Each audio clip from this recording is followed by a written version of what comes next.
Welcome to Behind the Wall, Voices for Justice, a podcast where we bring real voices and real stories to the fight for justice. Today I will be speaking with Ron, a 53-year-old father and former railroad worker who has been illegally incarcerated under the guise of drug law enforcement, sentenced without ever being alleged that he knew the drugs were a controlled substance. His story is one of thousands. So when you listen to this episode, I want you to understand that, and that Manumit Me is here to end the weaponization of drug law and to stop criminalizing citizens without proof of knowledge or intent.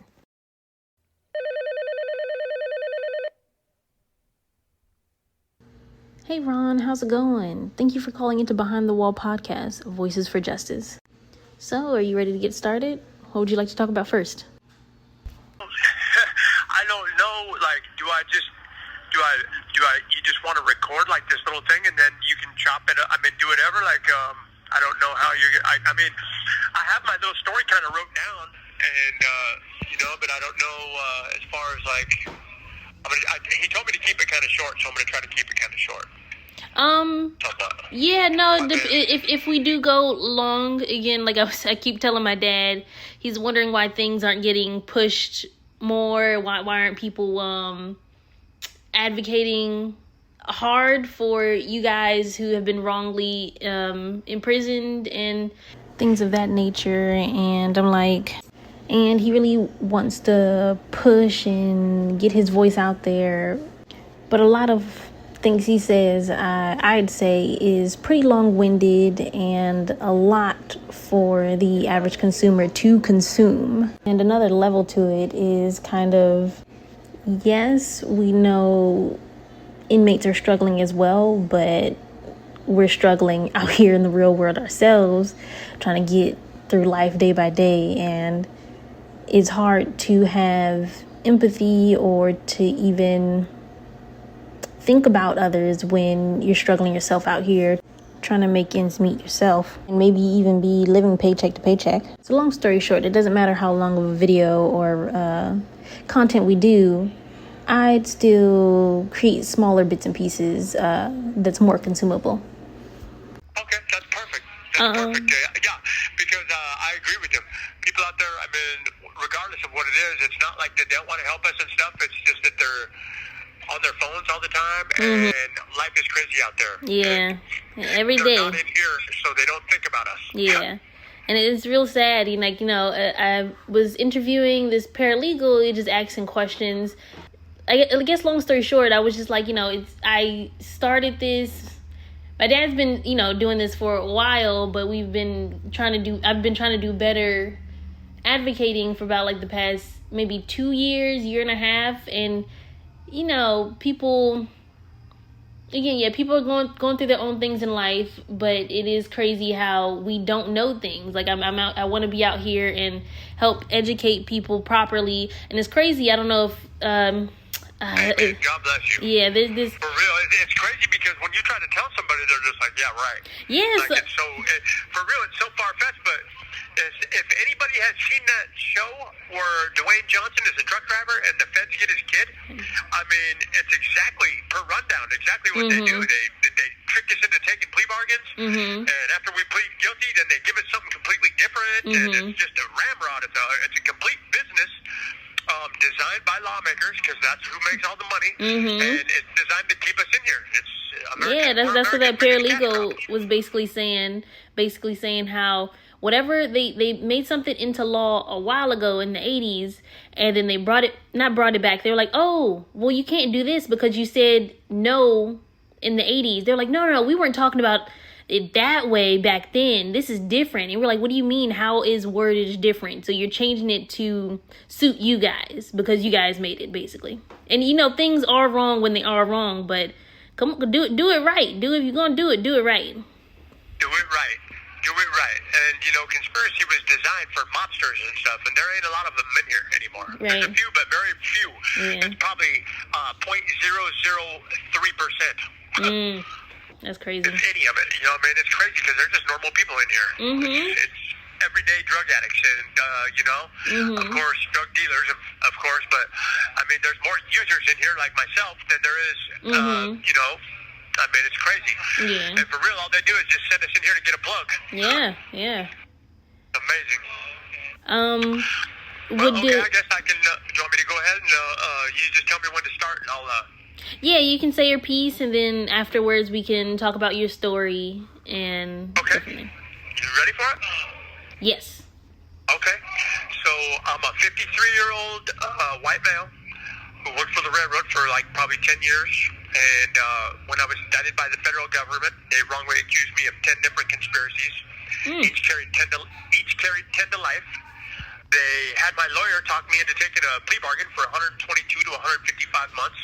After I pled guilty, the judge sentenced me to 240 months, and I couldn't do anything about it. I was trapped. They took my life, and every time I talked... This call is from a federal prison. Every time I talk to my kids, they extort money, just like that, from that little lady that says that.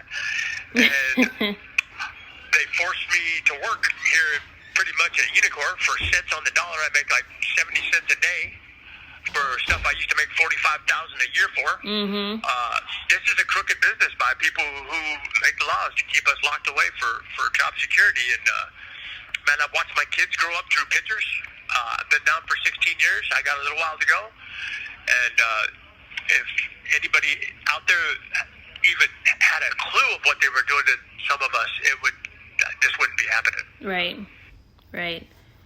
And again, it's really sad because I don't even know the number. You know, I'll put the number up on the video that I make for this, but the number is crazy of how many. 220,000 of us in here. Wow. Yeah. And probably counting, yeah. Because whenever I talk to my dad and talk to you guys, I think about how other countries' incarceration system, it's more of rehabilitation. They have... we're almost triple of any other country in the world. Yeah. We I've aren't... seen it one time. Yeah, and, you know, I was like...